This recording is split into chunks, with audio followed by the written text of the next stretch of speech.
And it's lovely to see so many of you online with us this morning. Welcome everyone to actually Merton Chamber's fourth Reach Out and Connect using Zoom as our online video conferencing. And we're really pleased today that today's focus is on the council support in general and for businesses specifically. And we have three speakers here from the council with us who I will introduce shortly. Just wanted to say, those of you that know us well will know this, but as Merton Chamber of Commerce, we host over 60 events each year, covering about 1,000 attendees. And as you can see from today, we've reshaped our business offer very quickly and introduced these Reach Out and Connect sessions to support you as our local businesses and our members in these difficult times and to help you access relevant information and advice.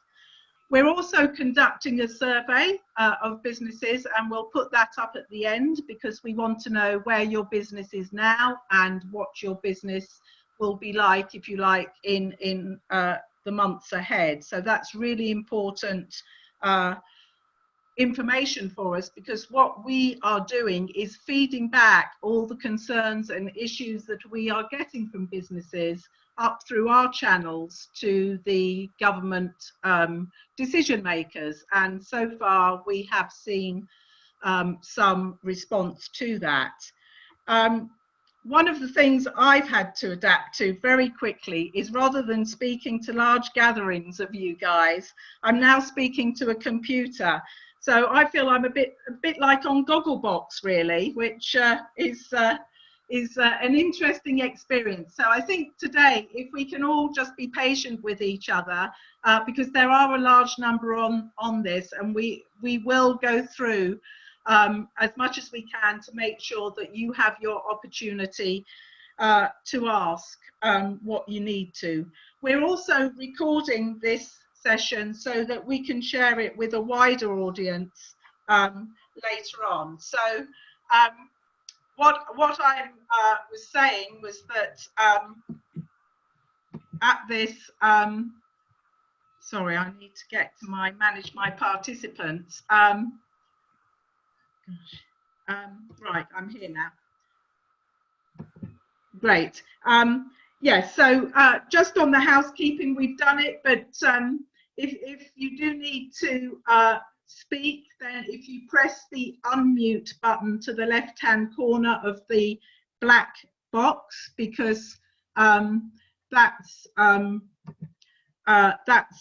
the control that we're allowing you to have. But at the moment, I've got you all muted to stop the background noise. And the format that we're going to do is we're going to have the presentations first. We then have had a number of questions submitted to us, which we will also go through, and then we will open it up to you all to raise points and issues and questions, and we will finish promptly at 12 o'clock. So I'm really pleased then to introduce you to our speakers this morning. So we have, obviously there's my name, and we're really pleased that the Chief Executive of the Council, Jed Curran, is joining us, and Jed's going to give us an overview in a minute of the Council support. We also have David Kepler, who is the Head of Revenues and Benefits at the Council, and for you guys that's largely the business rates grants, and David is going to take us through that process. And then Sarah Xavier, who is the Programme Manager for Business and the Economy, who the Council and the Business Improvement Districts work extremely closely with. Helen Clark-Bell from Love Wimbledon is just going to give us an overview of what's happening in the town centre as well, because we wanted to do that. And we do also have Claire Morris in the audience, who is the Business Improvement District Coordinator for the South Wimbledon business area. And I'm not sure whether Graham Willings from the Willow Lane Business Improvement District is also here, but together those 3 business improvement districts represent just short of, well, probably around 800 businesses. So obviously a very important role for them. So that's the framework. Then, as I say, we'll go into the submitted questions and then to the open forum. So without further ado, I'm going to pass over to Jed. Jed, if you could unmute yourself, and then we will make sure that I will let you know if we can't hear you, but I'm sure we will be able to. So welcome, Jed, and over to you.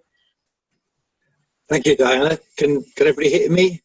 Yeah. Yep. Okay, fantastic. Thank you, Diana. Thank you very much for organising this and inviting me to speak to everybody. And now you've all been exposed to the full horror of me in Speak of You. By all means, feel free to shift to gallery view if that's more helpful for you. I do know that this is an extremely difficult time for businesses locally, especially for small businesses. I was talking to one of my colleagues in the council yesterday, whose husband runs a small sports holiday company in a fairly niche part of the market. And despite all of the assistance and help, which we're going to hear about today in the next hour, it is looking like they will not be able to sustain that company. My wife also worked in the building and construction industry, and while some of the larger projects are still continuing, many of her clients who are involved in domestic construction are struggling at the moment, and some of them, I suspect, will not survive through what we're going through over the next few months. My colleagues David and Sarah are going to talk at some depth about the assistance that's available, so I'm not going to repeat what they will be saying to you. There's a great danger that I'll get it wrong, so I won't do that. I am going to talk about the other things that are occupying the council's time at the moment. I will touch on them briefly, but they are important and they are things which I know people wish to hear about. So our key function has been trying to ensure that the main emergency services and the key services which keep the whole country running are able to function as far as we are able. So we are sustaining the schools locally so as they can look after the children of key workers. That's not only during term time, but throughout the Easter holidays, those schools are still operating and we're assisting them. We're also trying to ensure that the hospitals can cope with the very large increase in patients who they're getting through the front door. And the way that the council assists with that is by being able to ensure that when patients are ready to leave, when they're discharged from the hospital, that they are actually able to do that safely. So we are working very hard to support quite often frail and still quite poorly people to be able to move to their homes and be supported so that beds are made available for new people and new patients who are coming into the system. We're also working very closely with care homes and nursing homes so that for those who are not able to go to their own home, they are able to go somewhere and be cared for and not cause a blockage in the hospital which would stop them then from being able to care for new and seriously ill people as they present at the doors of the hospital. It is sadly true that this is a very, very pernicious disease. So many of those people who present at the hospital actually don't leave at the end, needing care. People are dying. The current statistics are that about 20% of people who move into intensive care actually die in the hospital. So this is putting very significant strain on the provision that we have for mortuary provision, and then again for the funerals that need to take place. If either of those becomes blocked, then the hospital again ceases to function. So we're working very closely with the hospital to try and increase the mortuary provision that's available and to ensure that the funeral arrangements can be processed as quickly as possible. There are many, many challenges in trying to organise that. Not least that the funeral market itself is very fragmented and fractured, so a hard grouping to coordinate and work with. And then, given the fantastic diversity that we have in the borough, there are very many different religious practices associated with funerals and burials, some of which it's simply not going to be possible to maintain with the pace that we're going to have to operate at. So those are significant challenges too. At the moment, all of those processes and systems are working well, but they are constantly under strain, and they face the challenges that are generated both by the disease and the illness, but also by the fact that almost every agency involved in this process is losing staff themselves to the illness. So it's very difficult to sustain the quality and scale that we're trying to work with, but we are trying our very best to do that. So that's the backdrop for the council, but you're here mainly to hear about the businesses and the support that we can offer, both by the council itself and working with the government. So with that brief introduction, I'll now hand back, and I think Sarah's going to be the person who's going to be speaking to us next. Thank you. Thank you, Jed. Actually, I think it was going to be David next, but thank you, Jed, for that introduction. And I think we'll go to David next, who, as I said to everyone, David is the head of what's known as the, well, he administers the business rates, really. So that's what we need to know today. So, David, welcome. And I know that, you know, things are in process for administering the grant scheme. So over to you to take us through that. Thank you. And unmute yourself, David, if you can, please. Okay, thanks, Diana. Right. Is that okay? Yeah, lovely. Okay, welcome everybody. Before I move on to talk about the grants, I just very quickly want to touch on one of the other changes that the government announced towards the end of March regarding the extended retail relief scheme. So last year we had a retail relief scheme where qualifying businesses received 33% reduction on their rates.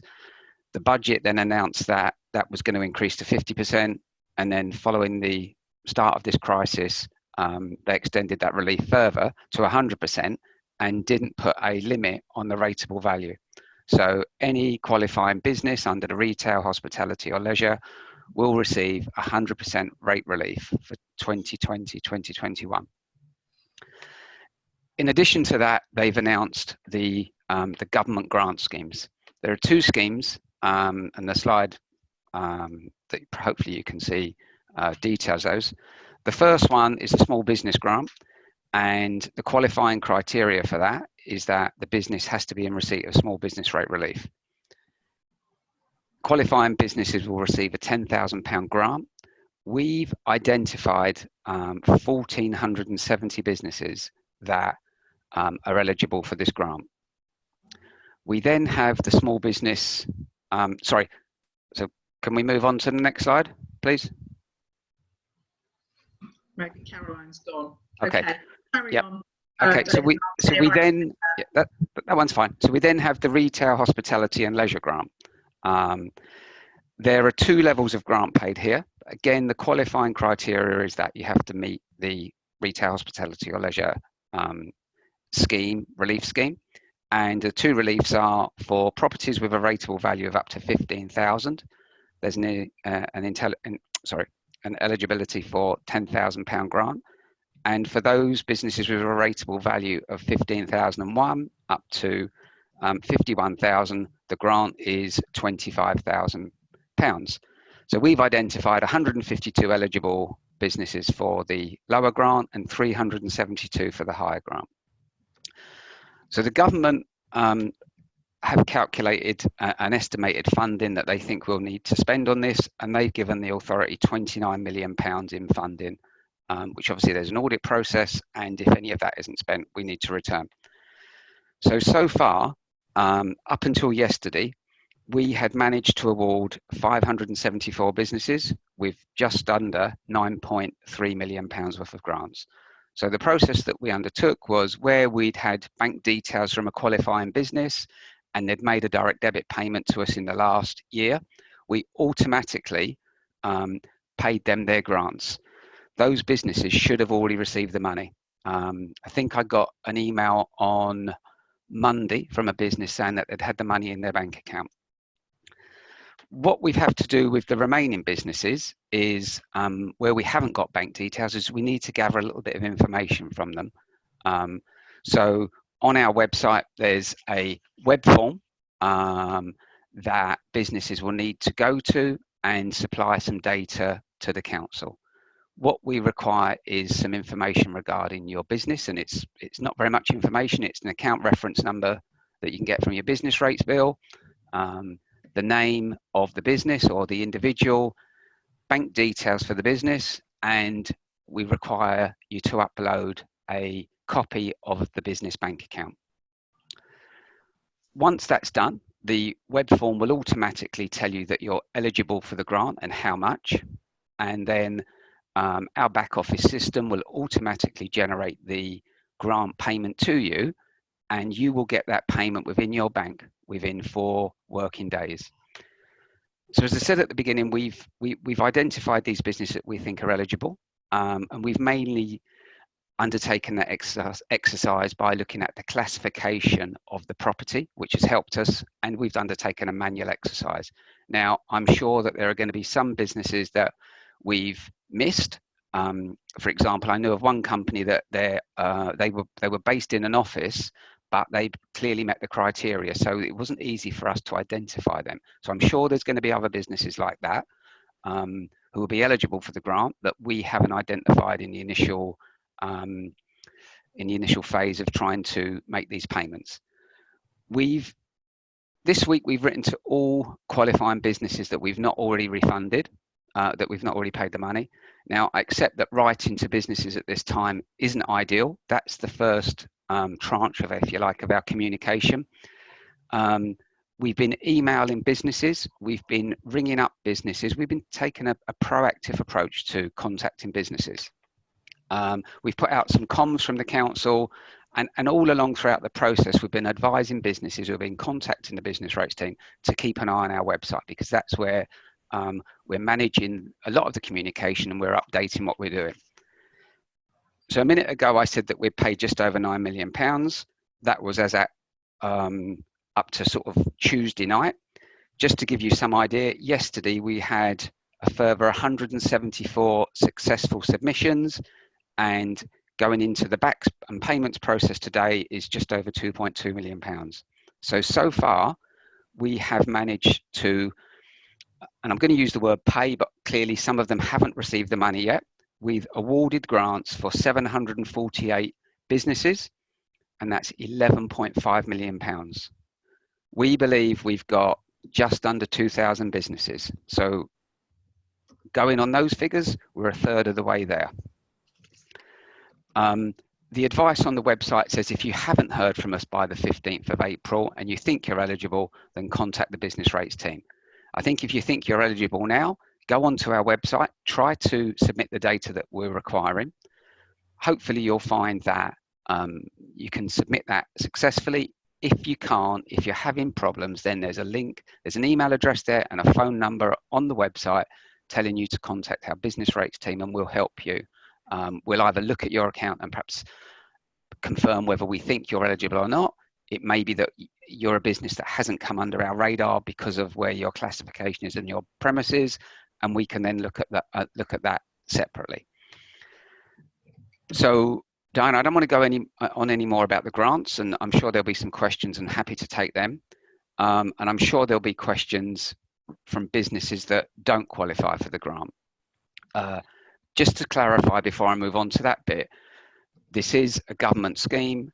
We're administering it, so the criteria that we're adhering to has been set within the guidance that we've received from the government. What are we doing to help businesses that don't fall into this relief or this grant scheme? At the moment, what we're offering to businesses who contact us is a deferral of your first 2 or 3 payments. Hopefully that will help with cash flow. If you contact us, contact the team, contact me, and I think Diana's going to put my email address out there somewhere. We can defer your payments for April, May, June. We'll spread those payments at the minute across the rest of the year. Perhaps that deferral will give the council and the government opportunity to look at if there's going to be any further schemes to help businesses, and we're hoping that that would be undertaken within the next month or two. Diana, do you just want me to quickly touch on the self-employed? Yes, if you can, Okay. please. Okay. If that's Yeah. So currently, and this hasn't changed, self-employed people can, if their self-employed earnings aren't high, they can currently claim for help with council tax payments under our local council tax support scheme. So that scheme is always there. Applications are made online, and it is a means tested award. The council have also received an additional £1.4 million in funding for a council tax hardship fund. And that again has come from government with some guidance, and what we're looking to do with that is to reduce the council tax of working age claimants already in receipt of council tax support. So we'll be using that £1.4 million to further help our working age claimants in receipt of council tax support. I think finally, Diana, my staff have been dealing with lots of inquiries. If self-employed people perhaps don't meet the government's criteria for the support, then, and I'm sure people have seen this on the news, then the option then is to claim universal credit, which is which is administered by the government, and it's an online application. Okay, thank you. Thank you, David. The questions are coming in thick and fast, David, and you will see some of those in the chat. Okay.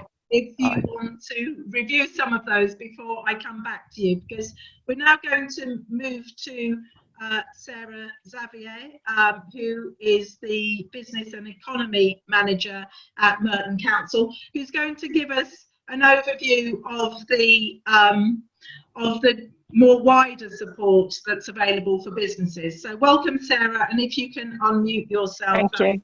Great. I think I'm unmuted. Can you hear me? Mm-hmm. Yeah. Great. Okay.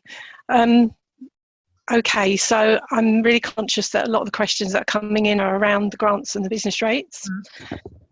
Excuse me. In terms of the other support that's happening across the council, just wanted to bring you all up to speed. So we are working very closely with the business groups, with the Chamber, with the sub-regional South London Partnership, and through our comms team, we're identifying the local need, and we are trying to demonstrate to government and the mayor what the need is locally, so through lobbying generally.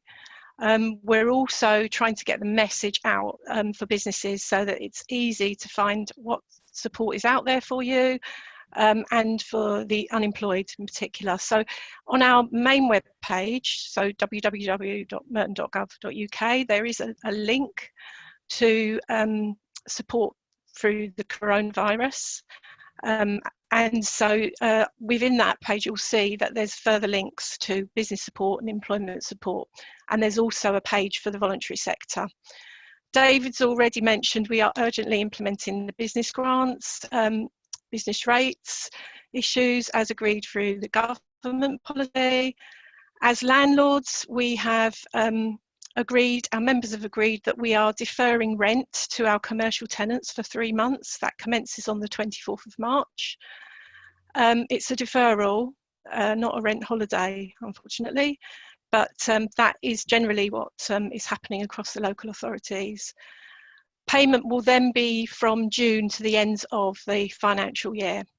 We're also, through the property management team, we're not chasing any debts, and we will be writing to our commercial tenants to confirm this. So if any of you are commercial tenants, you should get something through the post soon. If you've received invoices, we won't be chasing those either. In terms of the business improvement districts, our leader is writing to the bids today to advise that we will be advancing the bids, the equivalent of the first quarter of their bid receipts, to assist them, to then assist the local business areas. So I can clarify what that involves if you need more details, because I know that Claire and John and Helen are online. Okay, in terms of other departments, planning and building control continue to operate as normal. We're running a pre-app service, we're dealing with planning applications. Most of the staff are under the guidelines working from home, but they're working remotely and they're delivering the service. In terms of licensing, street trading has suspended collection of fees for 2020-21 and invoices have not been issued. Wanting to advise, if any gambling premises out there, the annual fees are due on the anniversary of the grant of the licence, and the non-payment of that annual fee will result in the licence failing. And unfortunately, under the current Act, that's the way we have to respond. All other licence types, including special treatment, so scrap metal dealers, animal premises, those kind of traders, we, upon request, we can suspend those licences when the fee becomes due until this lockdown's over. In terms of parking, the council have suspended the consultation on the further proposed changes in our parking charges, and where we can, we are providing free parking for NHS staff and free parking spaces where we can find them. All consultations have currently suspended, including controlled parking zones, traffic and road safety schemes, and Morden Regen. And the Future Wimbledon Master Plan consultation has closed, so staff are still working and collating the responses and refining the plan at the moment.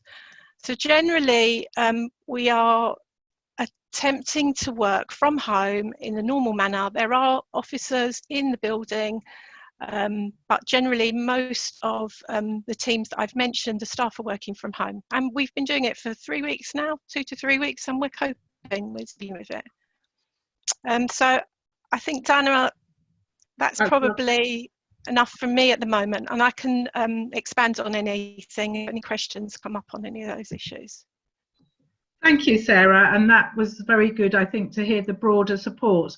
The questions are coming in thick and fast, so I'm now just going to pass over to Helen at Love Wimbledon to get an overall view of what's happening in Wimbledon, apply to a number of you.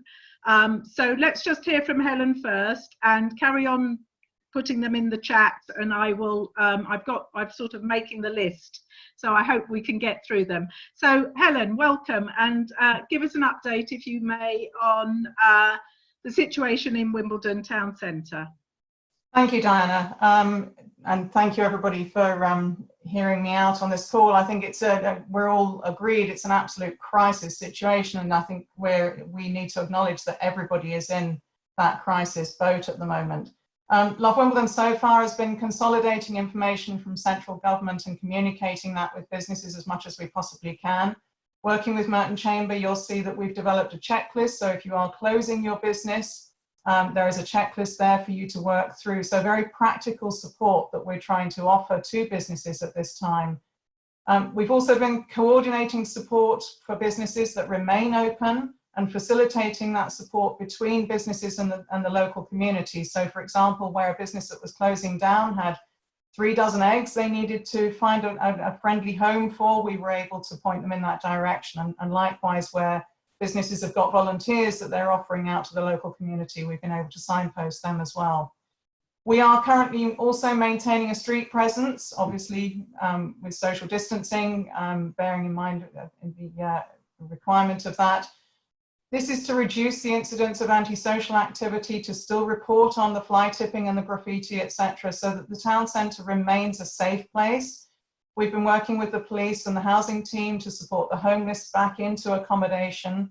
There are still a couple of street sleepers in the town centre who are refusing all support and all accommodation, but we're pleased to say that the majority have actually been housed. And we're keeping an eye generally on empty premises. We are very well aware that the town centre feels like a ghost town for most of the time. It's a very sad sight to walk through the town centre at the moment, having been such a vibrant strong and busy community. So we are trying to maintain the town centre as best as we can, so that when the doors are able to be unlocked, the town centre is in a strong place for everybody to enjoy again. We are also currently gathering information and evidence from businesses. We're identifying those gaps in business support, and some of those have come up on the chat today with regards to the being slightly above those thresholds and what support is available for businesses with that.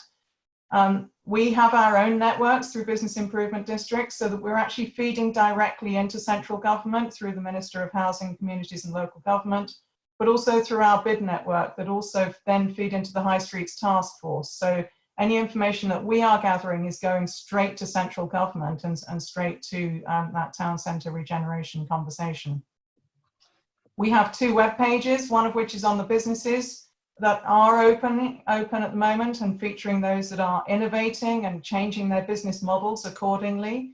And also we have a web page which has support for businesses, so it's a one point of contact.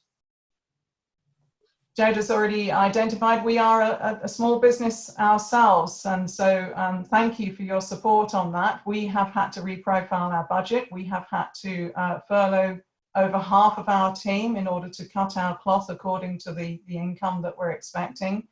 But we need to prepare for recovery. So we will be working on this plan over the next couple of weeks so that we are ready, so that as soon as businesses are able to and individuals are able to open the doors to come out into the town centre, we're going to be ready to promote those local businesses. We do feel that local residents in particular have a heightened awareness of the local community at the moment, and compassion and loyalty for their local business and their local community. So we really intend to tap into that and further our support local and shop local campaigns that we'd actually already started, but it will just re-emphasize those. So we need the town centre vitality returned, and Love Wimbledon will really be here to be a key driver in that recovery for all the businesses in the town centre. We are really keen to understand what your issues are and understand how further we can help you. And obviously for those bid businesses, please do give me a shout, give me a call. We are working from home. I know I look like I'm in the town centre. I'm really not, that's just a backdrop. But we are here for you, so do give me a call, and I'd be delighted to speak with you to see how we can further help you. Thank you, Diana. Thank you, Helen. Yeah, you know, the situation is pretty grim, isn't it? And I think we've got to, my view is this is how it's gone so far. You know, we didn't realise, did we, that lockdown was going to go on for probably longer than it is. We'll hear from the government later today about that. And so you as businesses, and the Chamber actually is a small business, we're looking at today, tomorrow, but we do have to look ahead as well. So the grants and support that come out from business, from government and through the local authority are absolutely critical. I just wanted to say, I can see on the chat box that quite a few of you are writing questions, and thank you to Chris Lee, who is the Director of Regeneration at the council, who has responded to some of those through that chat box. So we are going to struggle to get through all the questions, so please bear with us, and we will do as much as we can, and if we can't get through them, we will take them outside of this meeting. But what I would like to do is go to some questions from certain people that I hope also cover questions that others have raised, because they're all of a similar ilk, if you like. So we have one that has been submitted to us by Ajit from Camellia Tea House, who is a wholesale distribution company on the South Wimbledon business estate. Now, there's quite a few that fall into this. So that business is wholesale distribution into hospitality, retail, leisure. And I know we have a number that are suppliers into those businesses whose business is essentially wiped out because you haven't got any business coming in, but you are asking therefore about the grants, and particularly the business rates grants that is for the hospitality, retail, leisure businesses. So David, are you able to give us an overview of that question, please? Yeah, of course. So we've had quite a few inquiries similar to this. So unfortunately, the criteria is that you need to be retail. So one of the things, or one of the checks that we undertake is when we get inquiries from businesses, is we will have a look at your website if you have one, see whether I could go onto your website and buy something from you in a reasonable number of items, if you like. So if I could access your website and buy what would be regarded as a reasonable amount of items for a member of the public, then we would look at that as you were qualifying for the retail relief. If you only supply to wholesale or to hotels and chains and things like that, then unfortunately that doesn't meet the existing criteria at the moment. Yeah, and I thank you, David. I think this is not news that people want to hear, but it is, you know, if you are in that supply chain, and it is incredibly difficult, isn't it? But that is the very clear guidance that you have to be doing that function that you've outlined there. Okay, thank you. So we have another question here. Some of these are quite detailed, so I'm only drawing out the sort of top line message. So this is from Tony Dennington at Positive Print, who is really asking about if you know, you don't fall within the grants that are coming through, are there any payment holidays, business rates, payment holidays that are available? Okay, so I think we just need to be, or I need to be careful with the terminology of holiday and deferring payments. The government seem to be using the word holiday in as much as then you don't have to pay at all. What we are offering businesses a deferral of their payments at the start of the financial year.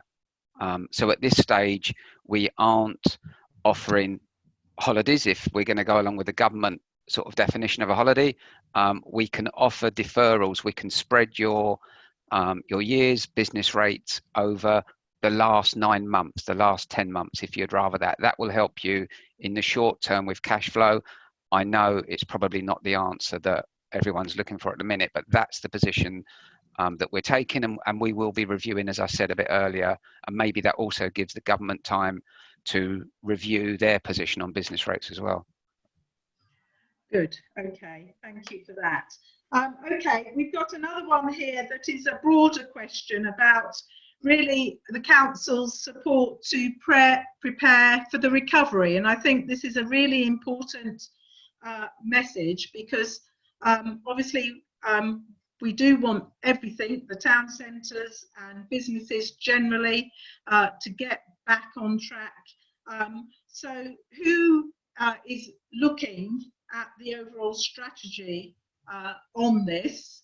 And Sarah, I'm going to pass that to you. It's a very broad question, I know, but if you could give us some insight to that, please. Okay, so most of the services I've mentioned already, they're continuing to operate. We do think that when this is over, we're obviously going to have a backlog of work to do, but we hope that we will return to normal as soon as possible. We've already discussed that we work closely with the business improvement districts, and we have Love Wimbledon in one of our town centres. So we will continue to work very closely with Helen and her team to understand their most urgent needs. Consultations will again commence, so we can look at long term, we can look at our local plan, the Wimbledon master plan, the Morden regen, those town centre initiatives, and really with the consultation understand what we need to address going forward. In terms of the public realm programme for Wimbledon Town Centre, we're committed to delivering that, in particular in outside Wimbledon Theatre and St Mark's, and that is reprogrammed to start in the summer. So at the end of the year, by Christmas, things will be ready. The town centre will be looking better, nicer, you know, things like the public realm improvements will continue to carry on to encourage football. The modern major regen plans are still advancing with TfL and the Mayor of London, and we still we have a town centre officer, Mark, in the Future Merton team, and Mark is still working on the shopfront parades improvements across the borough. And we're still doing all of that design stage. So things are happening in the background in order to continue business as usual once we get back to a normal. In terms of that question, also covered off what we thought might be priorities, and obviously we need to discuss that with the business groups, like with you, Diana, with Helen, with the Rains Park Association, the Wimbledon Village. You know, they're a support group, and I suspect we'll be focusing on what we can do to encourage footfall and how we can further enhance the town centres in order to make them places where people want to go and visit and linger.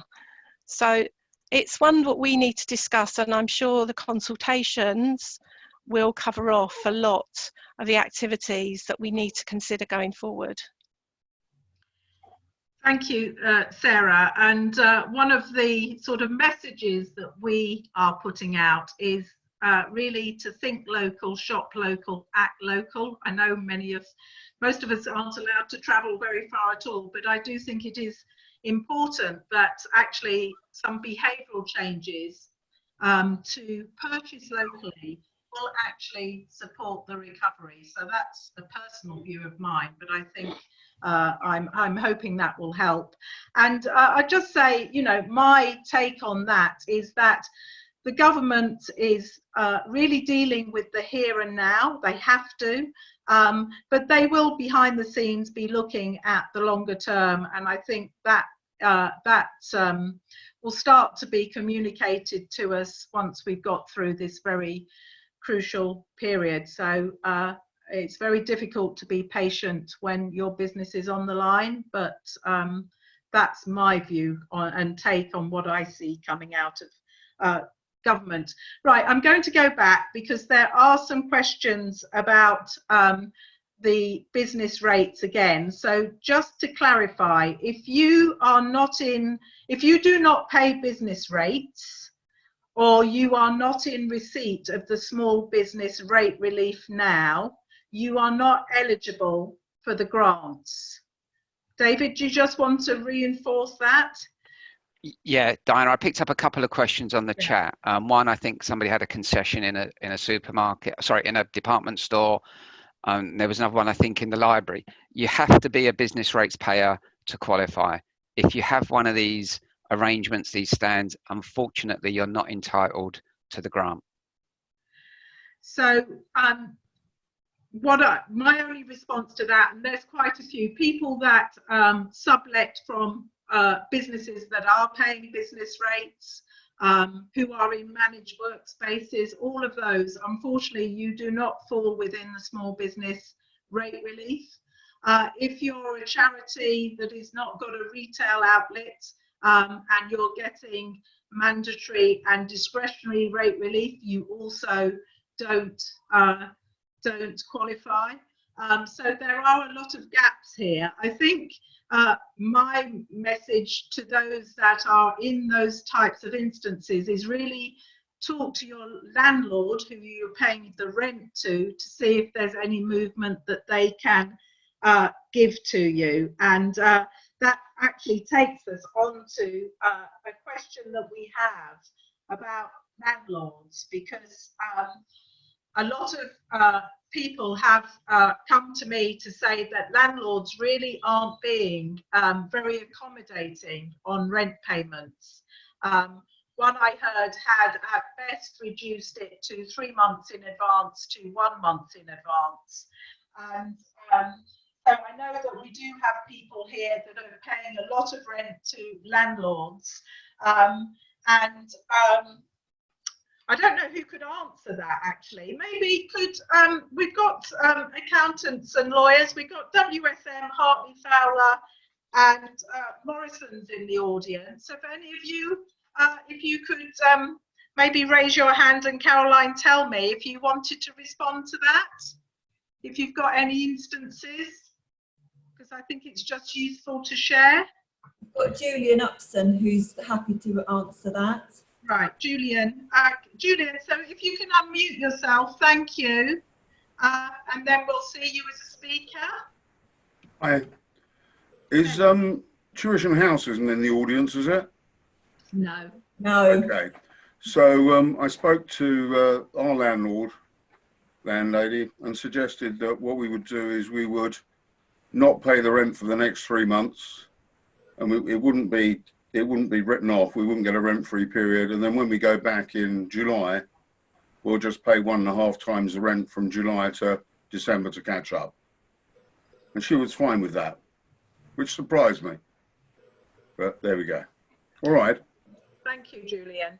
And you know, that's a great example, isn't it? Is if you have a relationship with your landlord, I think, you know, it's something that is worth a try, because they need you to be there long term. They don't want void premises, do they? So I think that's a really important point. So thank you, Julian. And actually, we've had another question from Stuart at Andrew Scott Robertson about empty property relief. So I just ask David Kepler about that. So this is where obviously where properties are already empty, and what is the criteria around that? And I hope I've asked that correctly, Stuart, and raise your hand if I haven't. So David. Okay. So there's already a criteria to qualify for empty property relief. I think for non-warehouses, it's a 3-month exemption on the rates. But at this stage, there hasn't been any announcement that I've seen that has changed that or extended that period of 3 months to anything longer. So as far as I'm aware at the minute, it's just the existing rules, if you like, around empty properties. Okay, Stuart, does that answer your question, Stuart? If you're there, come on in if it doesn't, I think is what I'd say there. Okay, so I'm now going to also say to David Kepler again, so there's a number of questions about the process and the form on the website for receiving the grants. So my understanding is, and correct me, David, if I'm wrong, if you are in receipt of the small business rate relief, you can go on to that section on Merton Council's website and complete the form today. Yep. You have to upload a most recent bank statement, and you do have to have your business rates reference number and the exact name that the business rates account is in. And if you do that, then you will get an acknowledgement that you qualify and that it will then be processed. Diana, can I just quickly ask you, yeah. Just on that, because I looked on the website and the only form that I can find, maybe I'm looking in the wrong place, just suggests that there's a data capture form and you can only complete that form if you've been asked to do so. Otherwise, you have to wait until the 15th of April. If you haven't been contacted, then you contact business rates. Is that right? So we... Okay. Yeah, okay. I'm with you. So, yeah, well, David. Yep. Yeah. That is right. So we are in the process of trying to contact everybody. So what I would say to you, sir, is if you think you're eligible, but you've not yet had an email or you've not picked up the letter that we've sent, and I acknowledge that letters aren't great at this time, but if you've not had an email or a call from us, try it. You don't need to wait for that. If you think you're eligible, try it. The data capture form button on that particular page. I think that's what it's got on it. Yeah. Okay, brilliant. Thank you, David. Okay. So and I'm happy to reply to that because I did it yesterday, Ajit. So I wear two hats as the Chamber of Commerce. We qualify. So I went on there and I uploaded a bank statement and our correct business accounts reference and name of business. And I got that acknowledgement. I did it for a charity that I also head up. And I was told that I didn't qualify. So by completing that form, it will automatically tell you whether you qualify or not. Great, thank you. So I think it's quite a straightforward process. So we do have the link there on that slide. So it is under the coronavirus support, and then you go down to business support, and then you go down to the relevant grant. And the data capture form is there. So, Diana, can I just say, when you complete the information on your business rates account number and the name of the organisation or the individual, that has to match exactly to your business rates bill. If you get a letter out, it will not pass the authentication process. So just be very careful with that. If after a few times you're finding out that it's telling you you're not eligible, then please contact our office. It may be that you're a business that we've not identified as being eligible, and we can look into that. Okay, so another quick question here is about provision for businesses in the retail and hospitality, but who are above that qualifying threshold, David, and why it was an arbitrary threshold like that. So can you reply to that? Quite why that threshold was there, I don't know. If I think back, I think last year when retail relief at 33% was introduced for the first time, I think that 51,000 rateable value threshold was introduced then or used then. And although the government have extended that for the relief, so businesses over £51,000 will get the rate relief, they seem to be using that £51,000 as the cut-off for the grants. There isn't anything other than what I outlined earlier about deferring payments that we can do at the minute for that. For businesses above the 51,000. So, David, thank you. And your colleague Sarah has written in the chat that the council is lobbying on that threshold because obviously rents are higher or in London, so therefore London should be seen as a different case. So that's a really important message for us all to lobby into the decision makers in government. Right, I've also, we are running short of time, so another one quickly here. So we have quite a few businesses that are impacted by the closure of retail stores and restaurants because their business is linked to that. Is there any help out there for those businesses? David, did you have an answer on that in terms of the business rate side? Only the deferring of the instalments, Diana. There isn't anything at the moment that that we can help with, I'm afraid. Mm-hmm. One of the things that we haven't really covered today, which has come out quite a lot in the other Reach Out and Connect sessions, is the other support mechanisms that the government has put in place. So the business interruption loan and overdrafts and all of that. And I know, again, there is a very patchy feedback on that in terms of how well that is working, but I think from today we've really concentrated on the grants that are being administered by the council, but don't forget the other options that are available to you.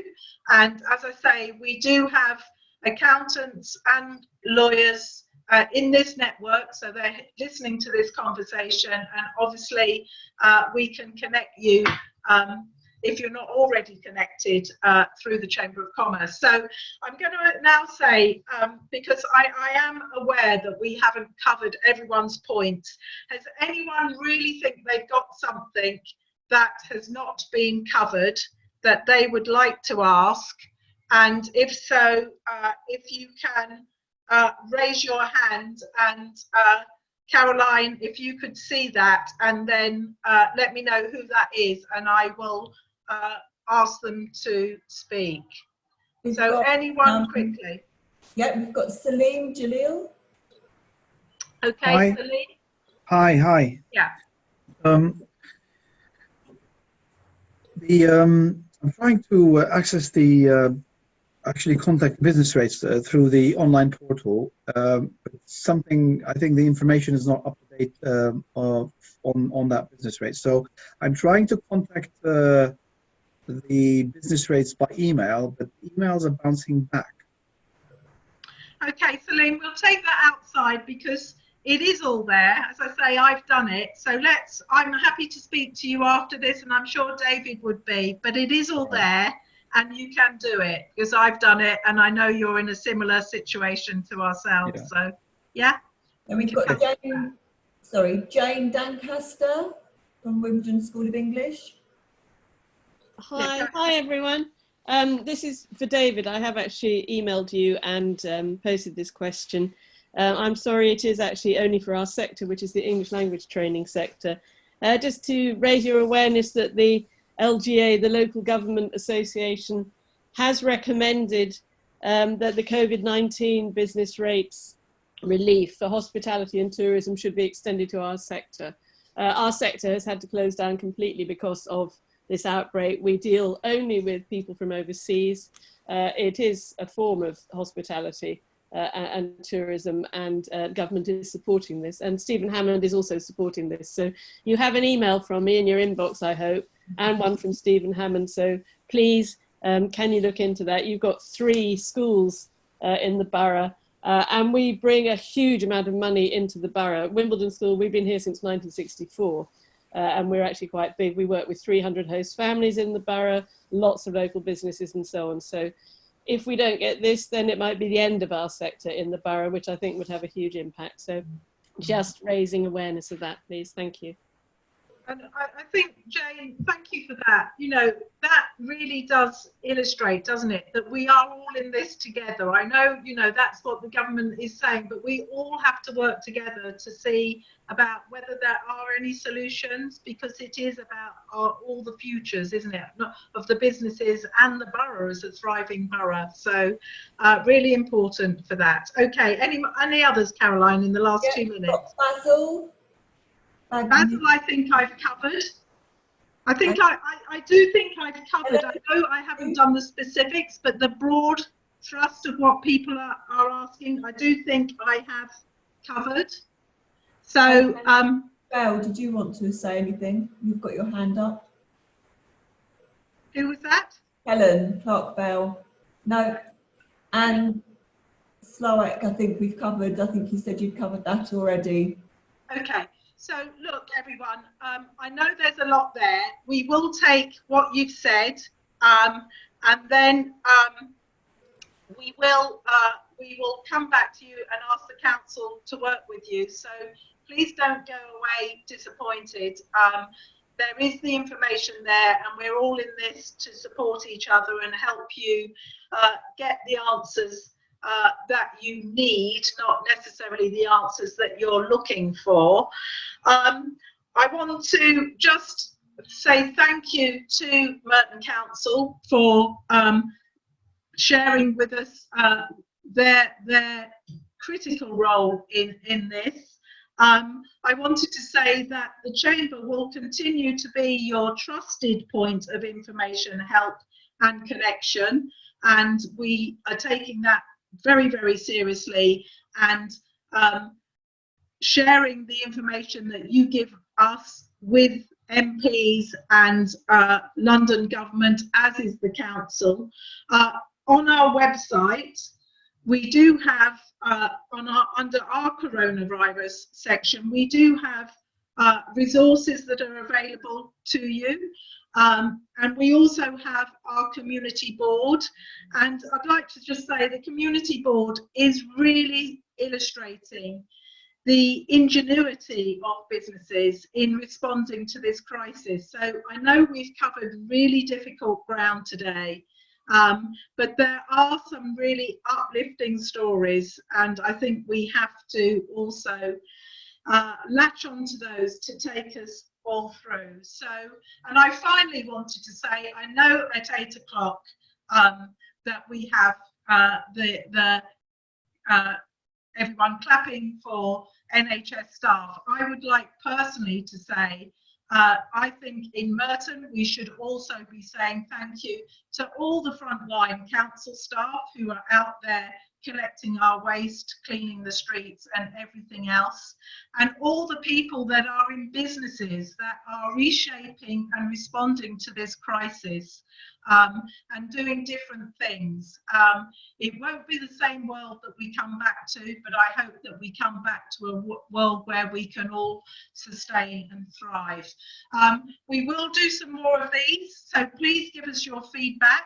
As I say, we are also doing the survey, so if there's any subjects that you would like to cover, please just email in to myself and Caroline. I'd like to thank you for your time today. Thank you to all our speakers, and we'll be in touch, and stay safe. Can I just say thank you on our behalf as well? It was great. Thank you. Thank you, Ajit. Thank you. Take care, everyone. Thank you. Thank you very much. Thank you. Thanks, guys. Thank you. Thank you also from me. Thank you. It's lovely to hear. Thank you. And all the best. Everyone's so polite. Thank you. Thank you. Thanks, Diana. Thank you, David. Thank you. Sarah. All right, no yeah, problem thanks, at all. David. Yeah, no problems. Thank you. Bye-bye.